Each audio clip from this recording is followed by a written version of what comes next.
ಯುದ್ಧವು ಕ್ಷತ್ರಿಯ ಧರ್ಮ. ಆ ಧರ್ಮವನ್ನು ಪಾಲನೆ ಮಾಡಪಾರ್ಥ. ಯುದ್ಧದ ಹೆಸರೆತ್ತಿದರೆ ನನ್ನ ಹೃದಯವು ಕಂಪಿಸುತ್ತಿರುವುದು. ಯುದ್ಧದ ಹೊರತಾಗಿ ಚಿತ್ರನೆಗೆ ಬೇರೆ ಯಾವುದೇ ಮಾರ್ಗವಿಲ್ಲವೇ?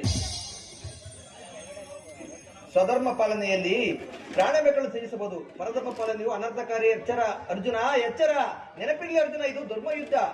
ಈ ಯುದ್ಧದಲ್ಲಿ ನಿವೃತ್ತನಾದರೆ ಸ್ವಧರ್ಮವನ್ನು ಉಲ್ಲಂಘಿಸಲು ಪಾಪಕ್ಕೆ ಗುರಿಯಾಗುವೆ. ಅಕೀರ್ತಿ ಬಾಧೆವೆನಿಸಿ ನಿನ್ನಂತ ಸಂಭಾವದಕ್ಕೆ ಅಕೀರ್ತಿಯು ಮರಳಿಗಿಂತ ಘೋರತನ. ಈ ಶತ್ರುಗಳು ಏಡಿ ಎಂದು ಅಳೆಯುವರು, ಆತ್ಮೀಯರು ವಂಚಕನೆಂದು ನಿಂದಿಸುವರು. ಆದ್ದರಿಂದ ಈ ಅಜ್ಞಾನದಿಂದ ನೀನು ಕರ್ಮನಷ್ಟನಾಗಬೇಡ ಪಾರ್ಥ. ಇದರಲ್ಲಿ ನನ್ನ ಕರ್ಮವೇನು? ಧರ್ಮ ನಾಶನವೋ ಧರ್ಮ ರಕ್ಷಣೆಯೋ? ಉಭಯ ಭ್ರಷ್ಟನಾಗದಂತೆ ನನಗೆ ಒಂದು ಪಥವನ್ನು ತೋರಿಸುದೇವಾ? ಪಾರ್ಥ, ಕರ್ಮವು ಮಾನವನ ರಾಜ್ಯ ಮಾರ್ಗ. ಆದ್ದರಿಂದ ನೀನು ಕರ್ಮವನ್ನು ಆಚರಿಸು.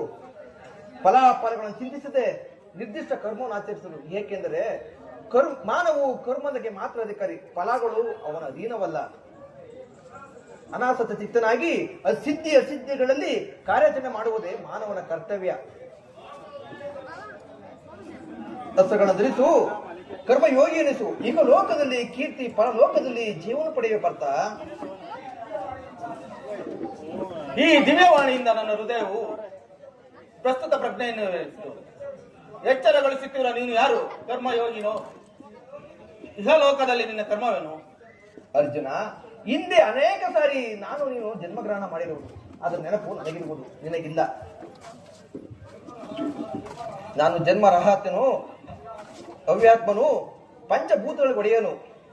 ಯಾವಾಗ ಜನ್ಮವು ಪತನವು ಅಧರ್ಮವು ಉದ್ಧಾರವಾಗುವುದೋ ಆಗ ನಾನು ಭೂಮಿಯಲ್ಲಿ ಜನ್ಮಗ್ರಹಣ ಮಾಡುವೆನು. ಸಜ್ಜನರ ಪಾಲನೆ, ದುಷ್ಟರ ನಾಶ, ಧರ್ಮ ಸಂಸ್ಥಾಪನೆ ನನ್ನ ಮುಖ್ಯ ಉದ್ದೇಶಗಳು ಪಾರ್ಥ. ನಿನ್ನ ಅವತಾರದ ಗುರುತುಗಳೇನು? ಪಾರ್ಥ, ನಾನು ಮಾಯಾರೂಪಿ ದರಿದ್ರವೆನಿಸಿ ವಿಶ್ವ ಜಗತ್ತನ್ನು ವ್ಯಾಪಿಸಿರುವನು. ಜಲರಾಶಿಗಳಿಂದ ಪ್ರಾಣಿಗಳಿಗೆ ಜೀವವನ್ನು ಕೊಡುವನು. ಅಗ್ನಿಮಯವಾಗಿ ಅವುಗಳಿಗೆ ಶಕ್ತಿಯನ್ನು ವರ್ಧಿಸುವನು. ವಾಯುವೆನಿಸಿ ನೆಲೆಸುವೆನು. ಆಕಾಶವೆನಿಸಿ ವಿಶ್ವ ಜಗತ್ತನ್ನು ವ್ಯಾಪಿಸಿರುವನು. ಮಹಾಬುದ್ಧಾಂಕಾರದಿಂದ ತ್ರಿಗುಣಾತ್ಮಕ ರೂಪದಿಂದ ಮಾನವನ ಪ್ರಜ್ಞೆ ಜಾಗೃತಗೊಳಿಸಿ ಆತ್ಮವಿಕಾಸದ ರಾಜಪಥದಲ್ಲಿ ನಡೆಸುವೆನು. ಬಹುರೂಪಾತ್ಮಕವಾದ ಜಗತ್ತಿನ ಪ್ರಭಾವ ಪ್ರಾಣಿಗಳಿಗೆ ಉದಯ ವಿನಾಶಕ್ಕೆ ನಾನೇ ಕಾರಣನು. ಸರ್ವಶ್ರೇಷ್ಠನು, ಸರ್ವಾಂತರ್ಯಾಮಿ ಆದ ನಾನು, ಪರಾವಸ್ತುವು ನಾನು. ದಾರದಲ್ಲಿ ಮಣಿಯು ಪಡಿಸಲ್ಪಟ್ಟಂತೆ ವಿಶ್ವ ಜಗತ್ತು ನನ್ನಲ್ಲಿ ಪ್ರೋತವಾಗಿರುವುದು. ನಾನು ನೀರಲ್ಲಿ ರಸಾತ್ಮಕನು. ಚಂದ್ರ ಸೂರ್ಯ ಕಾಂತಿಯು ನನ್ನದು. ವೇದಗಳಲ್ಲಿ ಓಂಕಾರನು, ಮಾನವನ ಪೌರುಷವು ನನ್ನದು. ಸಮಸ್ತ ಭೂತಗಳಿಗೆ ಆದಿಕಾರಣನು ನಾನು.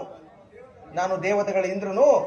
ವೇದಗಳಲ್ಲಿ ಸೌಮ್ಯವು, ಪರ್ವತಗಳಲ್ಲಿ ಮೇರುವು, ರುದ್ರದಲ್ಲಿ ಶಂಕರನು, ಋಷಿಗಳಲ್ಲಿ ಅಗಣ್ಯ ಅಬೋಧ, ಅನಂತ ಪ್ರಳಯಗಳು. ಜಗತ್ತಿನ ಅದೊಂದು ಅಲ್ಪಾಂಶದಿಂದ ಜಗತ್ತಿನ ಸೃಷ್ಟಿ ಸ್ಥಿತಿ ನಡೆಯುವ ಪಾರ್ಥ. ಪರಮಾತ್ಮ, ನಿನ್ನ ವಿಶ್ವರೂಪವನ್ನು ತೋರಿಸಿ ನನ್ನನ್ನು ಕೃತಾರ್ಥನನ್ನಾಗಿ ಮಾಡು. ತಥಾಸ್ತು ಪಾರ್ಥ. ಕರಾಳ ಕಾಲ ಸ್ವರೂಪನ ನಾನು ಸೌಮ್ಯರೂಪಿಯ ದರ್ಶನ ಮಾಡು. ಕುರುಕ್ಷೇತ್ರದಲ್ಲಿ ಸಮ್ಮೇಳನದಾರುವ ಕ್ಷತ್ರಿಯ ಯೋಧನನ್ನು ಒಂದೇ ಸಾರಿಗೆ ಅಪೋಷಣ ಮಾಡಿ ಉದರಲ್ಲಿ ಧರಿಸಿಕೊಳ್ಳುವೆನು. ನೀನು ನಿಮಿತ್ತ ಮಾತ್ರಕ್ಕೆ ಸಹಾಯಕನಾಗು. ಯುದ್ಧದಲ್ಲಿ ಜಯಶೀಲಿಯಾಗಿ ಕೀರ್ತಿಯನ್ನು ಪಡೆಯುವೆ.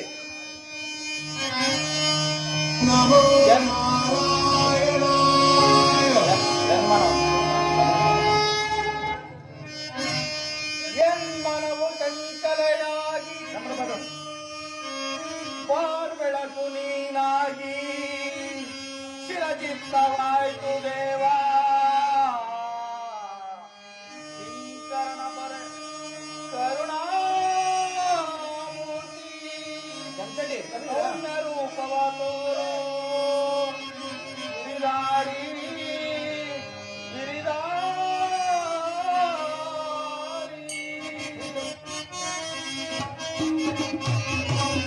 ಶರಣರ ಪೊರೆಯೋ ದೀನರ ಕಿವಿಯೇ.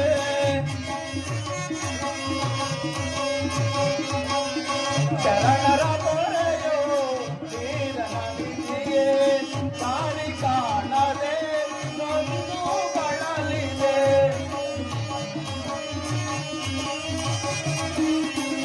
ಅರಿತ